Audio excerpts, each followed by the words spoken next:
So a gentleman I've always wanted to have on the platform. We've been chatting maybe for about a year. I think it is a year now. Yeah. Former Royal AM commercial manager. Whoa. You had a stint at Supersport for one stage. Founder and CEO. I mean, just going through your profile here of seasoned agency. So Mallo on Sports is a platform where we just like to have people that contribute to the business of sports, internationally as well as in the country. And I think you're one of those people who I've been wanting to get on the show and have a discussion with. So ladies and gentlemen, help me greet Tommy Makhobela. How you doing, my brother? Thank you, my brother. I thought you were going to say a multi-award winning sports marketer. Oh, there we go. There we go. That sounds better. Bring it, man. Bring it. I'm not just in this business for games, man. 100%, man. How are you? How are you doing? I'm kidding. I'm good, my brother. I'm good, my brother. Are you well? Nah, I'm easy, bro. How you doing? Nah, man, good. I've been hearing a lot about the things that you've been doing. I mean, some super sports stuff and some of your tournaments, but maybe let's just bring it back to, who is Tommy? Yeah. How did you get into some of the stuff that you're doing, your passions, early childhood, how you got into sports, where you from, just giving, the audience a deeper understanding in terms of who's this guy that I'm sitting next to. Sure, man. I'm just a young man full of dreams, all the way from Orange Farm. Orange Farm, as you know, it is like a lot of people ask me to say it's a dusty streets of Orange Farm. Sure. I don't know why, because we are telling the truth, and we are also proud of where we are coming from. Yeah. Orange Farm is where I'm from. So if you know Orange Farm, the southern part of Johannesburg, Ksekasi, Sure. And then I did my primary school there, my high school there, and then went to college afterwards. But in between, of course, primary, high school, you play different types of sports. I used to play cricket at some point, but mostly my love and passion was football. Yeah. Of course, we'll do everything from Ekasi, just to have that talent and all of that. Just to position. Where did you play? I was a midfielder. Yeah, nice. I started as a wing, and then I came in the CAN. And I think it's coming from the home that I was raised in. My father, my brothers are all footballers. It's something that they used to do, something that they played. But now I'm 10 pro. But they were good. They were really good. I think my brother, his name is Lovemo. Okay. At some point, he was trialing for Dynamos. You remember Dynamos? Yeah, back in the day. Okay. And then he had a problem with his ID and all of that. And Yeah, he could have been a pro. Okay. And then he had another stint with Supersport as well. He was that good. He was a striker. He was really Supersport. Yeah. So, I come from that family rooted in football, watch football, be exposed to football as I was young. I think one of my most favorite footballing moment in my childhood was going to see that Barcelona and Mamelodi Sundowns game where Ronaldinho came and loved this. Brilliant. That was my most fond memory. I still remember. And then the person that I'm talking about, Lovemo, is the one that actually took me there after asking my father. And I used to be like Ronaldinho's #1 fan. Yeah, all of us. Big player, man. Man. And then that became a thing. And then I went and I even met Dino. And I okay. It was amazing. So after that, crazy enough, because in college I never did anything marketing or accounting or anything like that. Okay. I wanted to be a lawyer. Okay. From a very young age, I wanted to be a lawyer, and then why a lawyer? I mean, I think I had a passion of representing. You understand? I think, and then later it was then attributed to the work that I'm doing now, representing athletes, representing people, and all of that. Because I had that thing that I can be able to stand in front of people or stand for people or be the bridge between people doing good things. I get you. So I think it's something that I had as a purpose, but I didn't know how to attribute it, and the closest thing to that was being a lawyer. Okay. Right? Makes sense. Yeah, but I ended up not going ahead with that. Okay. I had to study electrical engineering. Okay. For 3 years I did electrical engineering. Nice. But in my first year in 2012, because I matriculated 2011, 2012, I took what you call services, not a gap year for me, because in that I worked at local NPOs and all of that and stuff, and that led to me starting my own NPO, which was called Change Pioneers at that time. Influenced heavily by DJ Swift. If you remember DJ Swift at that time, we were doing the Swiss Education Foundation and stuff and all of that. At home, we had a team called Kosatu FC that we owned as well at that time, playing those local tournaments and all of that. Yeah, and then I would then get exposed, to running teams, to getting sourcing the players, administration side of things, and I fell in love with that, Sure. And it's something that my brothers didn't realize that I'm actually good, and they were forcing me to play. I was like, guys, I don't want to get dirty. Sure. But I want to be involved in the game. I don't want to get dirty anymore. Sure. I think I have my passion now. If you want me to call players, I will. If you want me to organize a bus, I can. If you want me to organize fans, I will. But I'm not on the field. Anymore. Nice. I think also what attributed to that was I got a crazy injury where I tore ligaments on my knee, on my left knee, and then I decided that injuries. We've lost a lot of players. This is not my thing, and I was good. Yeah, I was very good. Sure, if I can say so myself. Nice. Yeah. Then I started my NPO, rocked with DJ Spoo for some time. Was a mentor and all of that. Would go to different schools, talk to young people and all of that. I was young myself. But then now the bug of doing that and having your own NPO introduced me to a whole full world of business and marketing that I didn't know of. So the business side of sports. 100%. Yeah. Right. I come from a family of entrepreneurs. My father's a hustler. My mom, sells snacks at school and all of that and stuff. So entrepreneurship was something that I got from a very, very young age. So business. Yeah.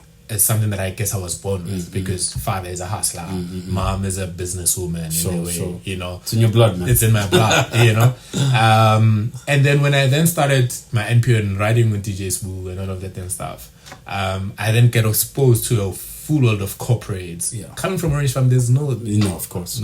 We don't have this. Yeah, for sure. You expose yourself to the things that you want to do. You are really attributed to crime, hijacking, drugs, substance abuse. I have a lot of my people that I grew up with that are in drugs or in jail or not here. Or not here, So this was your escape, 100%. And I exposed myself. I know I've met a lot of people that contributed in my life in a very amazing way just by having conversations with them because those were conversations that I really was fond of.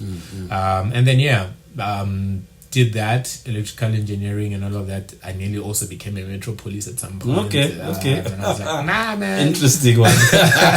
This is not it. And then, while running Change Pioneers, I had a crazy, I think it was something that it was a blessing. It was a huge thing for me at that time. I had a partnership with Constitution Hill. Okay.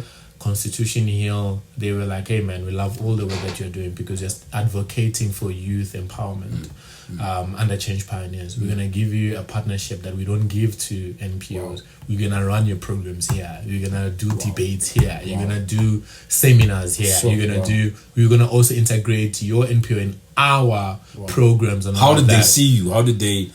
I say it's crazy. Okay, sure. If you saw me I was stuttering even to just trying to explain that, and then I did things like walks, It's funny how your passions lead you. 100%. Doors start opening if you're aligned. 100%. I think that's the word I'm looking for. 100%. Yeah. So I guess my alignment threw me there, and in that came a lot of administration, came a lot of work, came a lot of exposing yourself to knowing different things because meeting people, sponsorships. Okay, this event is sponsored by Sprite. How? Who's Sprite? How did that come about? And 100%. Now you are having an interest and all of that. So it exposed me to that world, and then when I was there, even today, I still work with Constitution. Jeez, from those years back. Even same people in the organization or summer, similar. There's a Lerato Sifume there. There's my sisters. There's a lot of people that are there. So. Yeah, even still today, there's an event called Basha Uhuru. Okay. We do their digital promotions from influencer marketing, videos, and all of that stuff. As an agency now in business that I have now, we help them with that because of talent representatives. So it became like a 10-fold thing. And then at that time, I was not getting any money, but I would get relationships that will throw in something, Like I remember at some point I did a huge campaign called the Can Drive. I was collecting 1 million food cans to feed to unprivileged people. There I signed with Pick and Pay, I signed with Momentum, I signed with Constitution Nice. Every Pick and Pay you'd walk in through, not every but selected, they would have a trolley where people can just donate their food cans, then we'll collect them. Momentum would also run such things like that, and we'll donate to many people. I remember at some point at my home, my entire garage was filled with food. Yeah, because you were like storing it to then distribute 100%. I see a lot of it in what you do is a lot of you have an element of always wanting to give back in whatever you do. It's not necessarily, yes, the passion, the sports, the whatever, but how can you give back, contribute, make people's lives better? Is that always been something that is close to your heart? Always, man. Always. I think that is something that I was born with. Yeah. As I said, I always had this thing of representing people. So sometimes I represent mass numbers of people. I remember when still running Change Pioneers. Today I still get those DMs, those emails from young people I helped to go to just the debates. Who are probably in their 30s, 35s now. 100%, or professionals, or still in, They're like, hey man, if it wasn't for you, I would have never seen a white person at that time.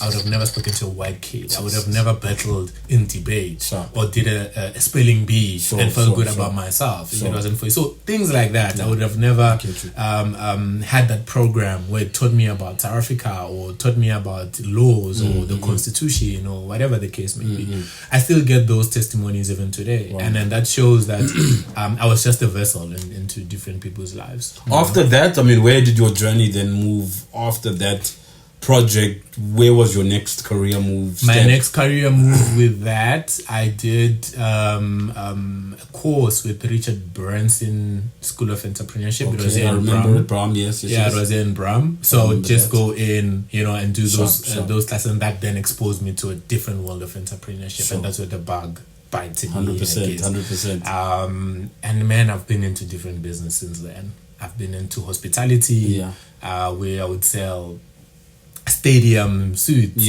and VIP packages. I would do events.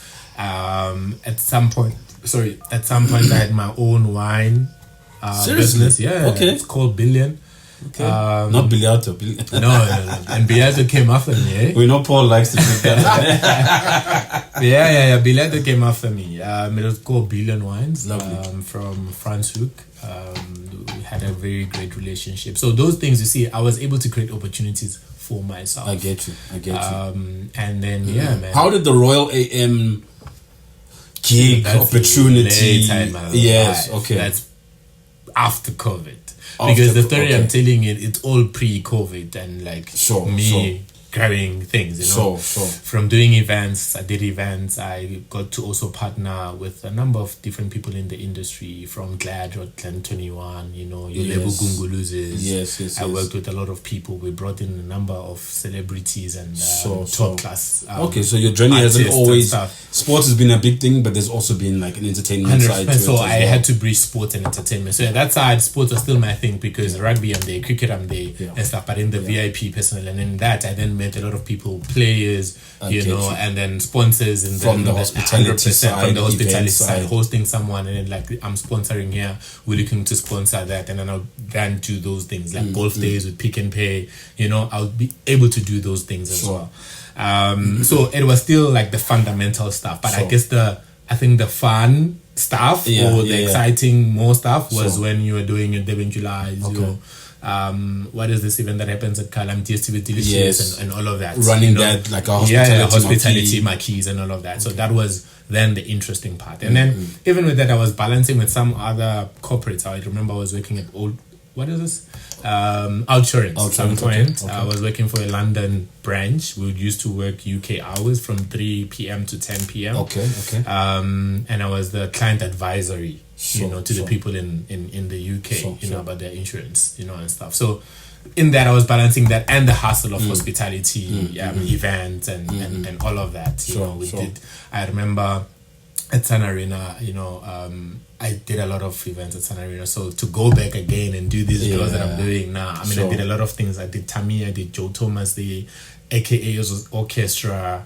I did a lot of events there with the people that were promoters, and then we will run the VIP section alongside with them. Then from a sports point of view, I mean, some of the events that you've done, let's say pre-COVID, from a sporting point of view, which would you say were some of the ones that you were quite involved with, which you enjoyed, which you either started yourself or contributed towards and the like? What have I done? Man. Or did that more come maybe post-COVID? Yeah, I think that came post-COVID. Because I was just in the space of running, as I said, VIP, hospitality, and all of that. But back at home, we'll do these tournaments that we're known for. So that was then my contribution, Sure. in the sports game, I guess. Sure. Golf days with Pick and Pay that I would do. I would manage everything and stuff. Those were the things that we used to do. So, sports-wise, I was not yet that big and that huge. I was just trying to find my space and then obviously COVID comes, lock stores, lock stadiums. Now I've made a lot of money. I made a lot of money prior COVID. Then invested in the wine business and all of that and stuff. I had my own events, that we invested in terms of like USA or American performers and all of that. Then that went all down the drain. Obviously, once COVID hit, 100% when COVID hit, and I lost a lot of money. I could imagine. Lost a lot of money that I had to lose everything, my car, my house, go back home, started from scratch, and that is going back to Orange Farm. And in COVID, in that time, 2020 late. Lost everything. First marriage, everything. Lost everything, bro. And at that time, I felt like, hey man, the world is against me and all of that. But I had to try and come back. And then 2021, I was roped into the SASMA South African Social Media Awards. That was like my gig coming back up. I was the head of commercials there. While still being based there, or while still being based in Orange Farm. And then they contacted you a month later. Because they knew who I am, and they were like, "Hey man, where's this guy?" and all of that. So when things were opening up, and then I went back, to Midrand. To Midrand, and then 2 months later, I get a call that changed my life. Let's hear it. 2 months later, I get a call from Jay-Z's office, Roc Nation. And they're like, hey man, would you be interested in helping us over South Africa? And then I was like, what do you mean? Sure. This is this is before they came to the country. No, this was they just got Sia and all of that. It was Isaac at that time, who was the director of operations in Africa already. So they got Mamelodi Sundowns and Sia Kolisi at that time. I see. And then they were like, no, we needed someone to run. And I was how did they know about you? Or that's the crazy part. So I used to, I think it was during COVID, I used to DM Michael Yomak because I heard of the deal when they signed Sia Kolisi, and I was like, who are these people that came down here and to sign Sia, from Roc Nation, because that's Jay and I'm a huge Jay-Z fan. Then I was like, I need to find out. And then that's where I found Michael Yomak, DM'd him, and then Isaac. Spoke to Isaac as well, and Isaac took my name to the London office, which is Roc Nation International, Roc Nation Sports International. And then they interviewed me. They're like, online, everything. They're like, let's hear it. Who are you? What's happening? There's no space. There's no post advertised. There's nothing. We're having a casual chat. 100%. Exploring, getting to know people.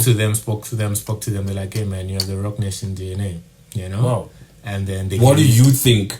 They gave me it was hunger. To answer your question, I know where you're going. What did you? It was hunger, and then having to have my name already out there. Right? Because even when I lost positions and material stuff and the money, my name was still up there. 100%. That's why it's so important. 100%. Your reputation is everything. 100%. So when they were able to then track and check and do their due diligences and stuff, I popped up in the good and positive light. All right. And then they saw the hustler in me, starting my own businesses, starting my own companies. I had an investment firm at some point. When it was crypto years, we taught people how to get into the crypto business and buy bitcoins and all of that. So I did it. I did a lot. So spoke to them. They gave me a task, and then they gave me Lungi Ngidi, and then they were like, "What can you do for Lungi?" They were like, okay, cool, we're gonna give you a week, come back to us and show us what you can do. My brother, in my name, I had 1,000 rand to my name at that time.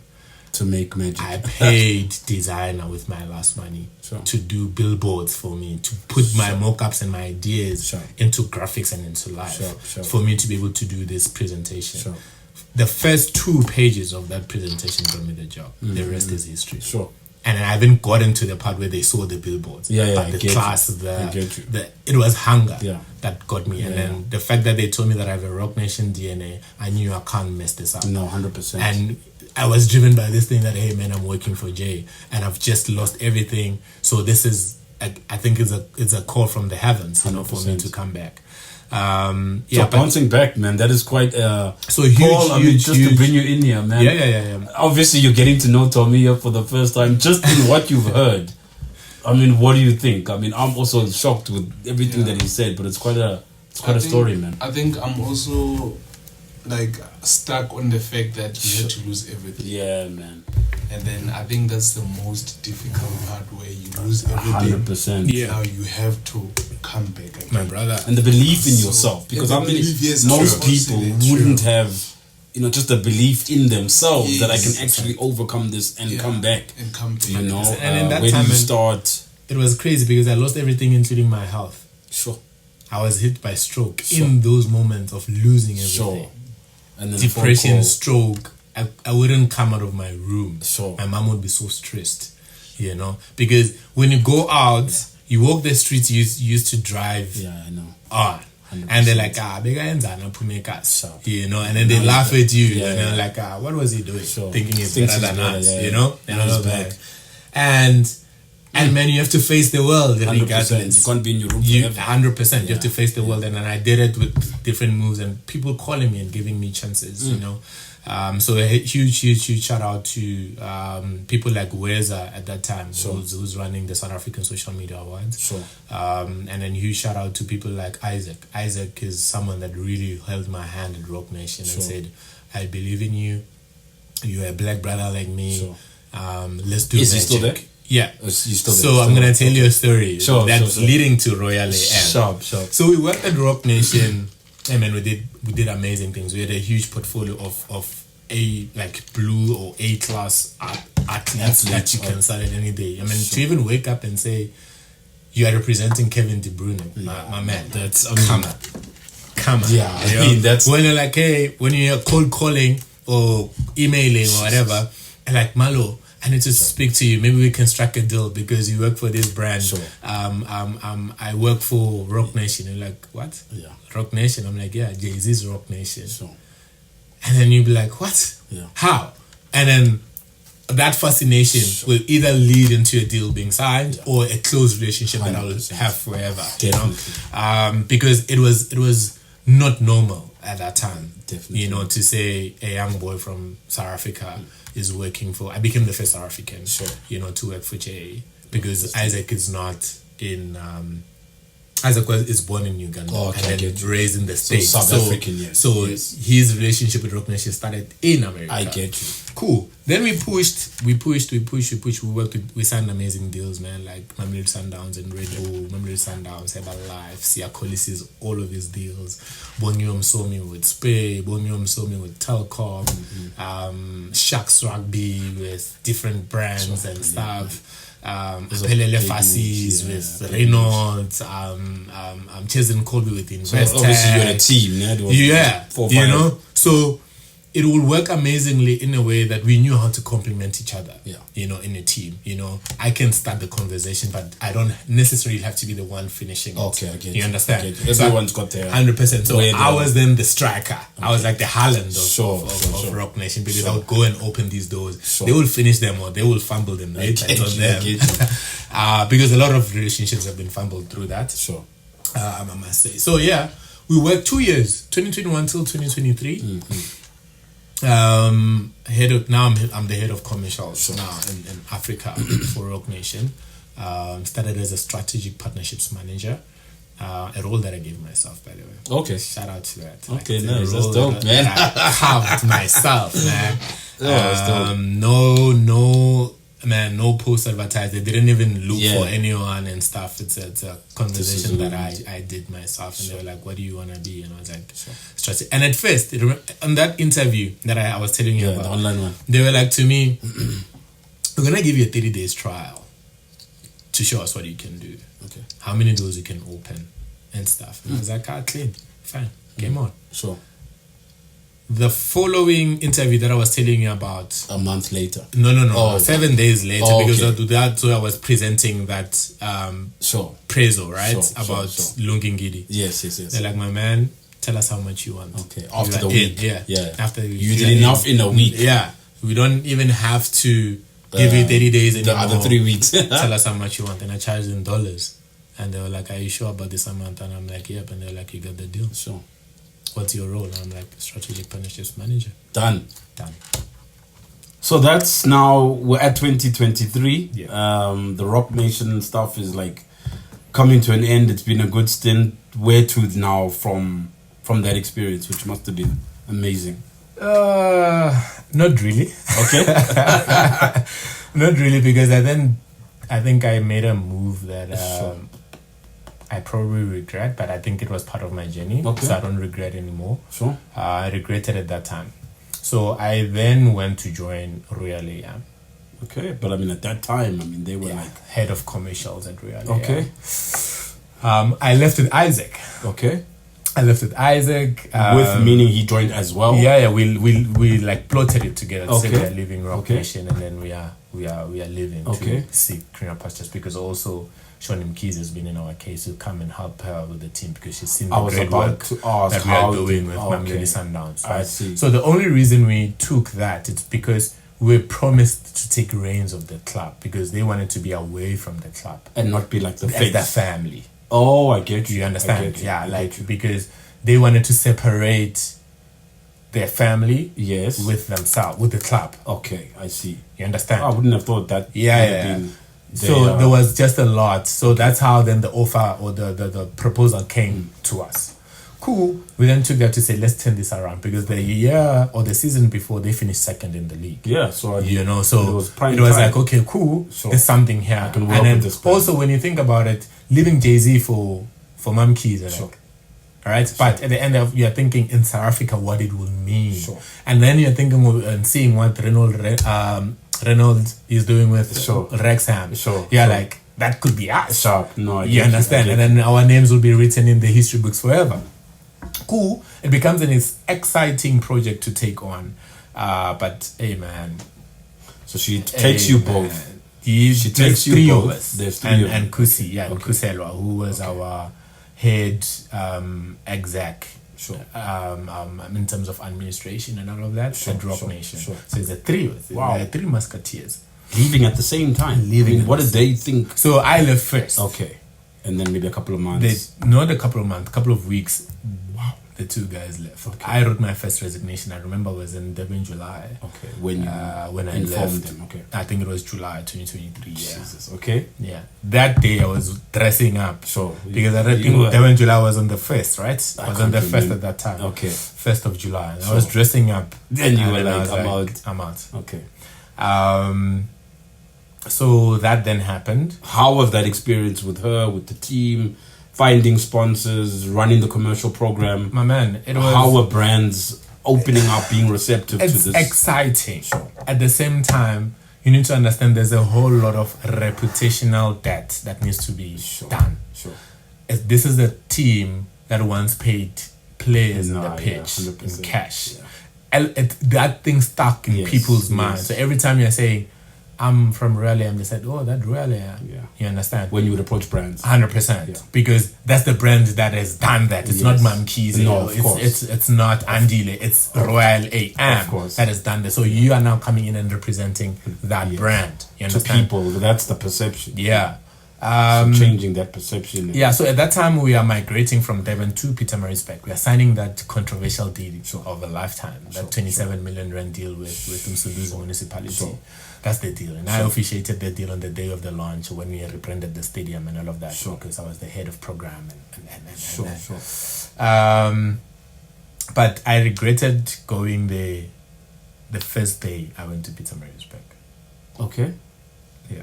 My soul and my spirit. What was it? What was said? I don't know. Is it just something you felt, Yeah. or it wasn't necessarily? Yeah. My something- intuition and Okay. my gut worked against me. And so many things happened Okay. that And showed me that you are not supposed to be here. how long were you there? 2 months. What? Yeah. Why did I think it was longer? No, 2 months.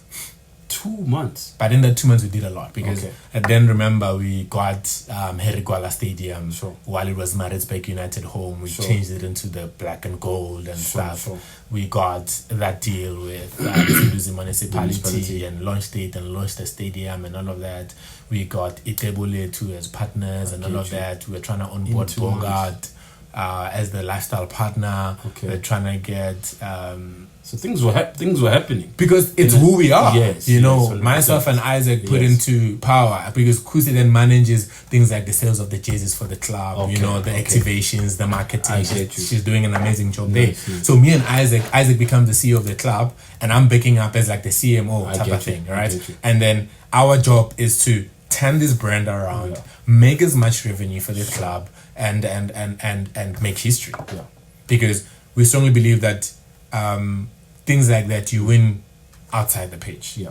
Right? And then they have this amazing ranch, man. I Mm. don't think any club in South Africa has amazing sports facilities like they have in Royal AM at Sure. that ranch. They built an amazing ranch. Amazing, man. So their facilities, it's amazing, and it accommodates both the male team And the ladies team. All right, and that lady, man, she's passionate about that, but I think she had the wrong people Okay. at that time Okay. in her ear, and So people who you were guys- working against her. You guys left at the same time with Isaac? No, I left first. Again, similar to Rock. Again. So I you left first. You told because him. What did he I say? I couldn't take it anymore, man. Okay. And things were happening, like accidents, you know, car accidents. What do you mean, like with players or? No, me. Okay. Driving their cars. You know. So for that, would Things there be that a are just sign? unjustifiable. I get You know, things Where that are it's just like, unjustifiable happened, and then it was my sign to say I'm out. it's not happening. When you went to speak to her, what was? About what? About me leaving? Yes. I told Isaac because Isaac is the CEO and Oh, I'm reporting to I him. get you. Did she end and up having a Isaac was meeting like, with brother, you? you can't leave me. I'm sure. You know, I came here with you. Yeah, you just can't now. leave me here and all of that and stuff. And I'm like, I'm sorry, brother, I'm struggling. This is not helping. And I had that conversation in a month with Isaac, Sure. Where were you living and then I at that time? dragged myself to another month. Where So were you we were living? alternating Between between Midrand and Joburg and now I'm not in Midrand anymore. Okay, Now I cool. moved. Oh, It was I my get you. place. I'm in the south. Okay. But then I had to move after. I When get did you. I move? Last year. No, 2023. Okay. 2024. I Okay. went to Morningside in Sandton and stuff. So Sure, sure. at that time I was staying in the south of Joburg. But I'm alternating between Pietermaritzburg and that. Okay. You know, Okay. so flying to Pietermaritzburg, staying there, activating, doing get the you. work and stuff, coming back, going back. Sure. Ganja. I see. So 2 months. Wow. Then you leave. and at that time, so Ishma man, Sure. I am working with the prestigious group. It's a company by Teko Modise. So I'm in business with Teko. I'm also helping him establish this because he wanted to start a talent management thing, company. right? Sure, And I was sure. like, I know it's fair, it's amazing. It's you. Yeah. You understand? You can do it. But I feel like let's not cap it there. Let's run it as a creative agency. Okay. That then brands can also trust us to do work in sports and I in see. football using your name. I get you. You understand? I get And then I changed prestigious group like that, and so I'm managing him. I'm making From moves. that, is this at the time of? So this is the stint between between Royal Royal AM A- exit, no. So this is Yeah. a stint between Roc Nation Roc Nation. and Royal AM. Oh, I get you. That gap in between. That's time Period. So I was having I think 3 jobs, if you could call it. I get you. So yeah, we did amazing with Teko, man. We did amazing. So work. after the MamKhize, you just carried on with that because you were So doing it after anyway. after MamKhize, I went to join Supersport. Okay. Supersport, the channel now. Supersport, the broadcasters. Yeah. Okay. I went to join Supersport As? in the digital marketing department. Okay. Why would you have left kind of entrepreneurial work? Yeah, to cooperate. Yeah, just So something different, a big brand. I obviously, think behind you. I think for me at that time, right, I needed to solidify my brand in the sports space. Okay.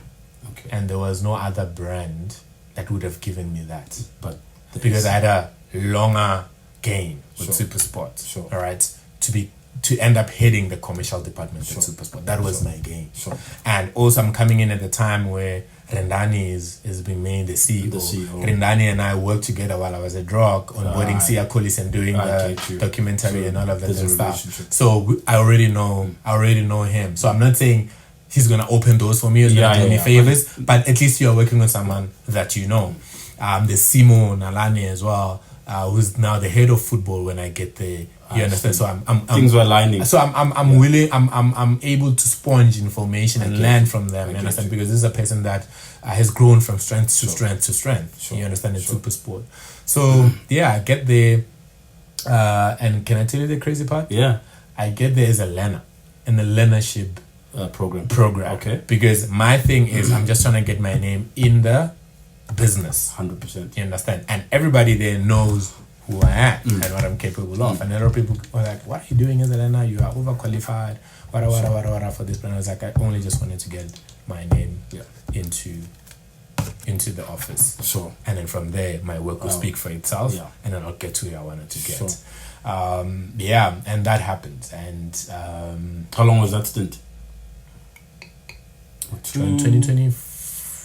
4 to 5? Beginning of 4, end of 2023, ne? 2023. Still October to 2024 March. Okay. So learned a lot, I'm sure. Did a lot. Not learnt a lot. Did a lot. Okay. Did a lot. We were part of the team that launched the Supersport podcast, Unplugged. When I came in, it was handed over, as a project to run. But then now, I think 2 or a month later, there was then a digital marketing manager that came in that I then had to work with her. And then she then took over the project. Okay. But when I came in, it was a thing of, as a department, as a digital marketing department, we've just got this to do. It's a new thing to do. And then we all worked as a digital marketing department to make sure that becomes a thing that actually happens. But myself and Kelly, Nate, and we're the people that we're then trying to find ideas on how we can do it and episodes so they can keep flowing. We launched it with Dricus Duplessis after winning his championship belt and all of that and stuff. That period, Man, the biggest thing that I did at Supersport at that time was doing the GQ magazine cover. Okay. Talk to us about that. First of its kind, PSL. So I'm close to GQ because I did Deco's cover with Huawei. Okay. And then when I got there was this cricket cover that they did. GQ. Yeah, there was this cricket. There was so many great names in cricket that they did. I speak to Mulif. I'm like, man, let's do this for football. Because at that time, what am I doing? Hey, my man. There's Unplugged. I'm running the PSL account. Right? The PSL account, the social media, the content and stuff, I'm running that. It's a big account. It's a bigger, come on, it doesn't get bigger than that. No, it doesn't. It doesn't get bigger than that. So every week, the content that you would see on the socials and stuff, it's engagement, crazy. You understand? And we're building these platforms back up. Like fixtures and all of that and stuff. Like competitions and all of that. So the problem here is that I have limitations based on my title.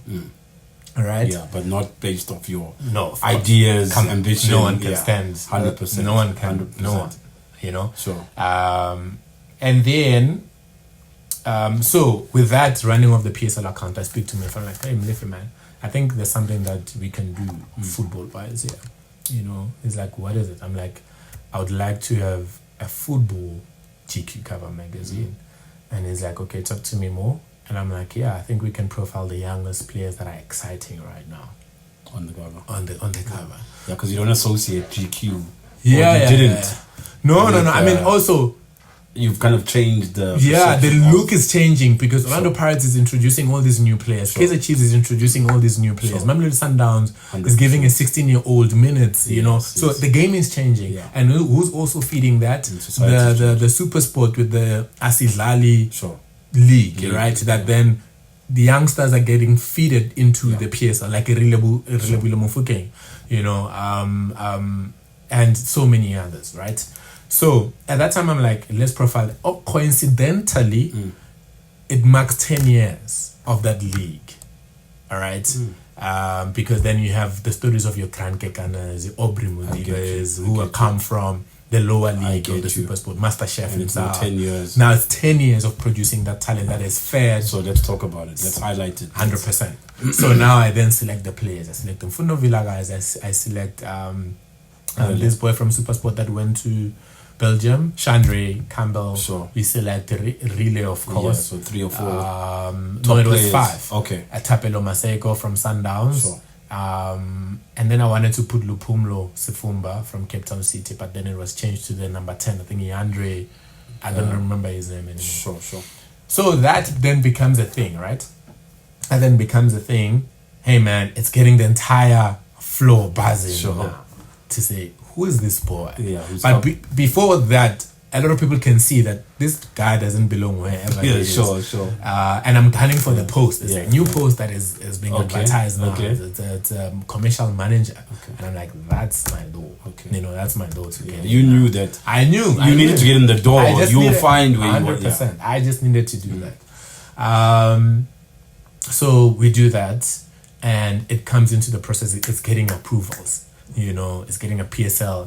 It's in PSL's table to give it the green light. Yes.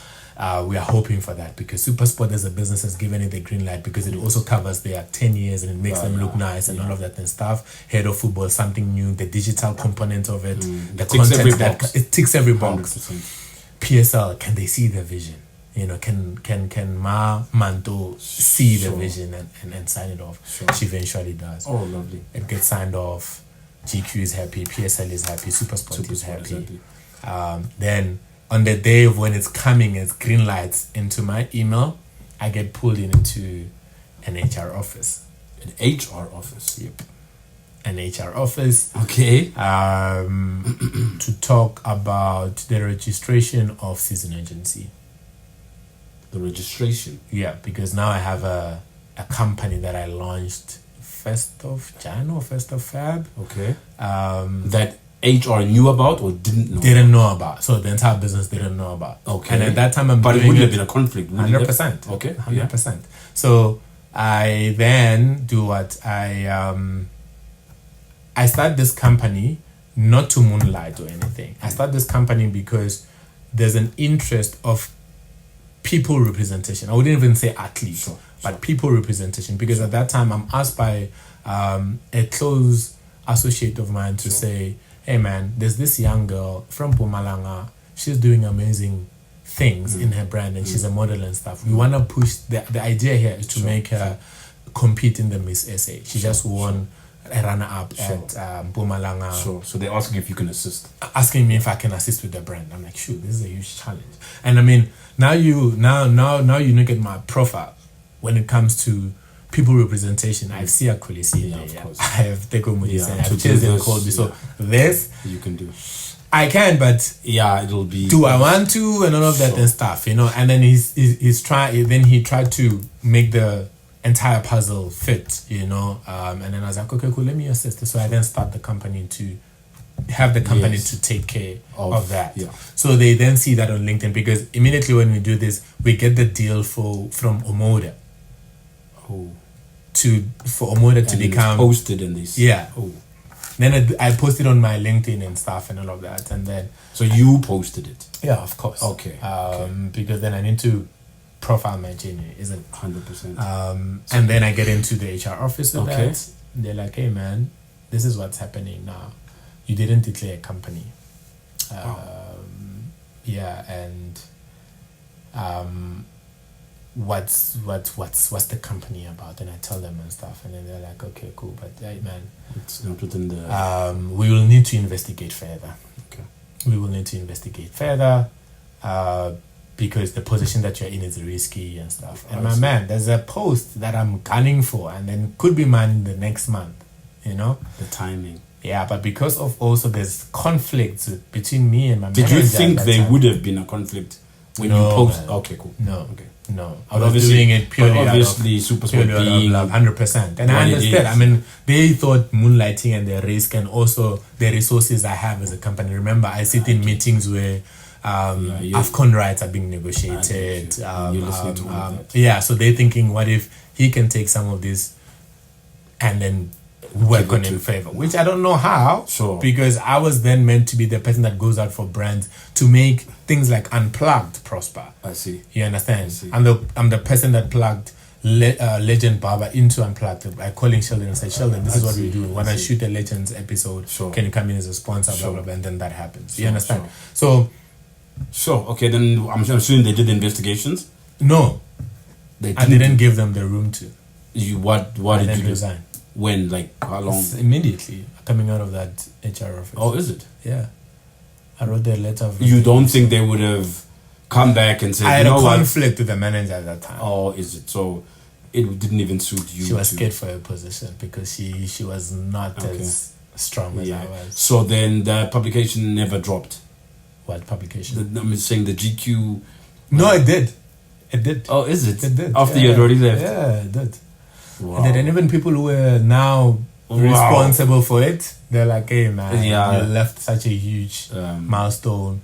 We wish you resigned after this was done and all that. I was like, it doesn't matter, it's still in my name. You guys may be the execution. Yes, but the work had been done. The work has been done already. 100%. The only thing was just to select a date, give it back to the clubs. PSL tells the club that on this day, these boys won't be around for 3 hours. You guys get in one room. You hire GQ will take care of the shoot, the content and stuff. It was done. It was really done. It was done.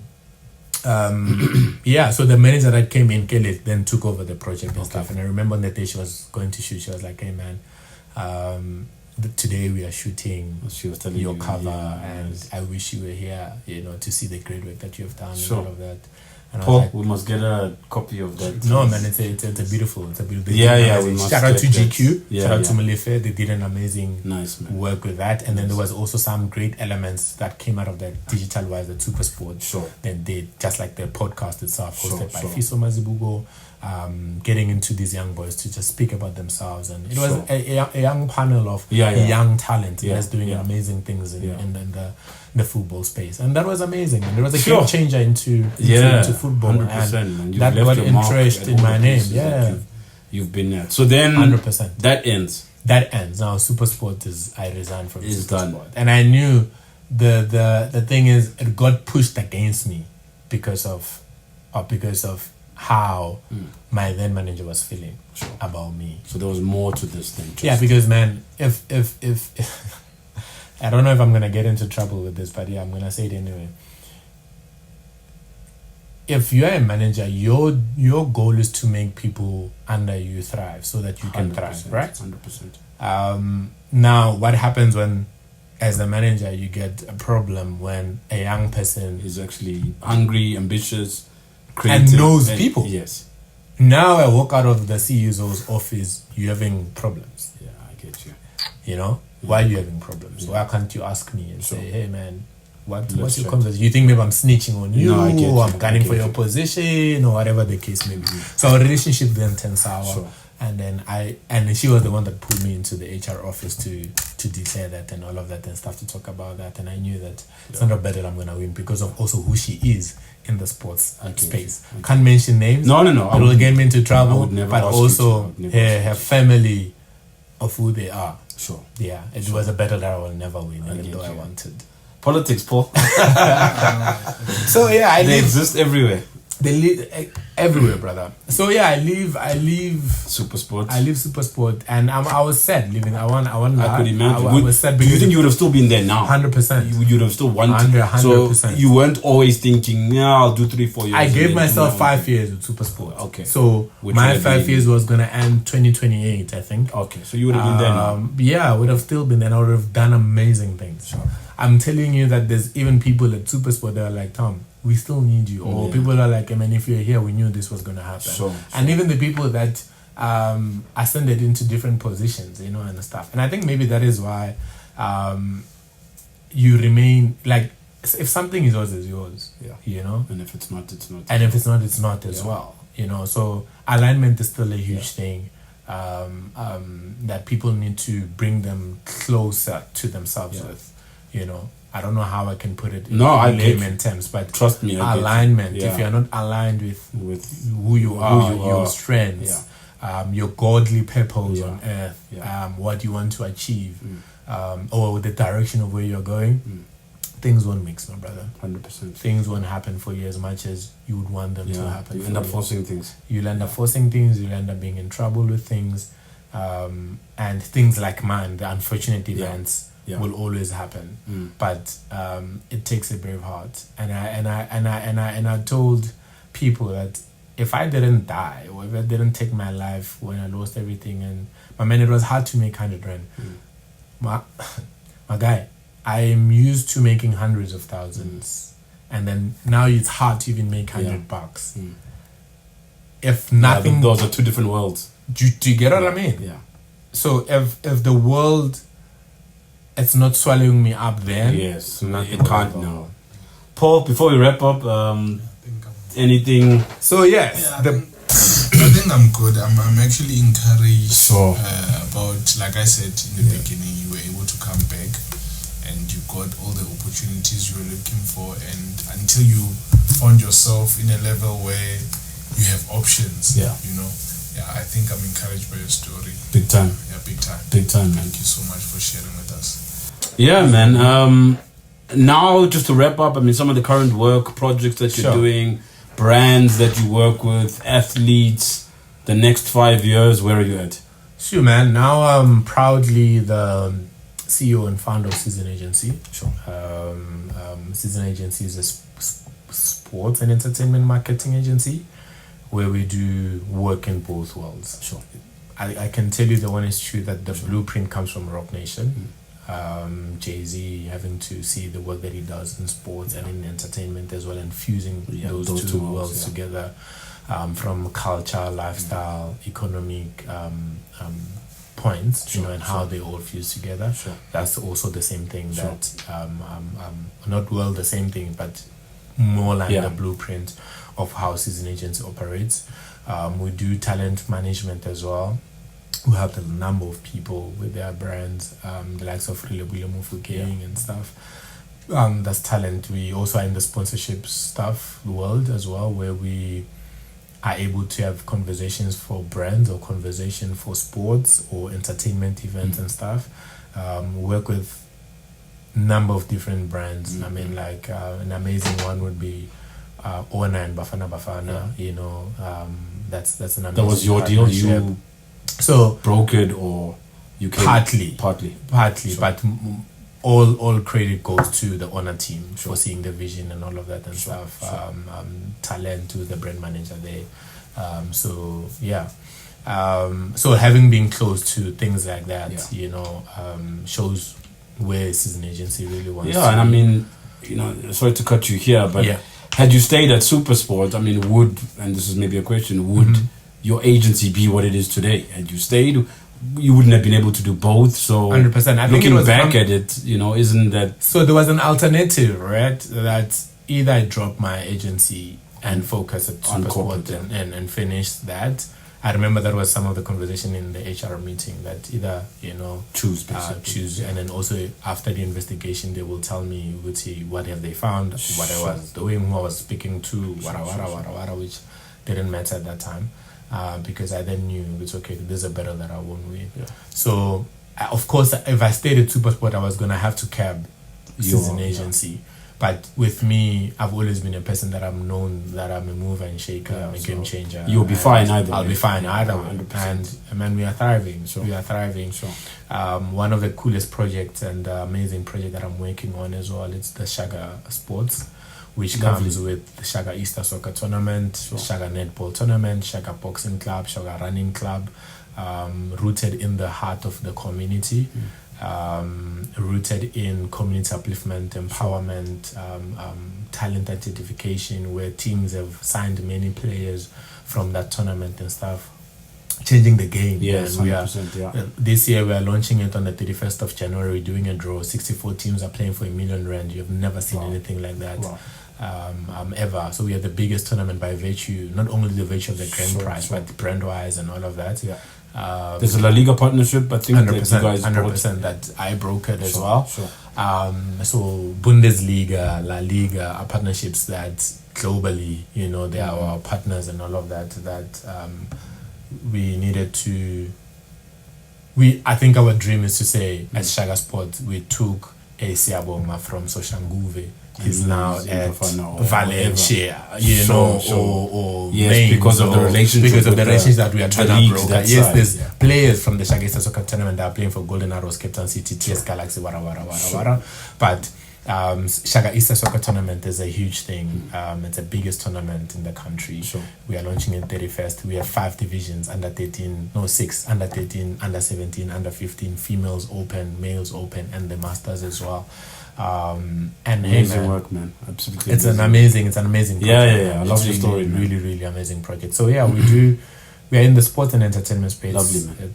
We are crawling and we are getting to where we need to get. Tommy, where can people get a hold of you, reach you on the socials? I am Tommy Makhobela on LinkedIn. I am Tom Bruce on Instagram. Those are the platforms that people can reach me. They can visit our website, www.seasonedagency.online. They can see Shaga Easter Soccer Tournament on Facebook. Sure. And then, they must just keep their ears and eyes open. Lovely, because we are coming. As a parting shot on the show, we always like to say, you know, if there's a 10, 15-year-old Tommy out there who is you currently, what would you say to a young person who's aspiring to do some of the stuff that you're doing, who's listened to the story and be like, wow, I am where you were back then. Yeah. Just something to help them keep their heads up. Your dreams are valid. Never let anyone tell you cannot make it. Never let anyone tell you that you can't be whatever that you think you can be. Your dreams are valid. Believe in yourself. That's all that matters. 100%. Your mom, your father, your sister, your teacher, your colleagues, even if they don't believe in themselves, that shouldn't be your truth. 100%. Believe in yourself, work hard, stay humble, protect your brand at all costs. Yeah. And don't be afraid to tell your story. 100%.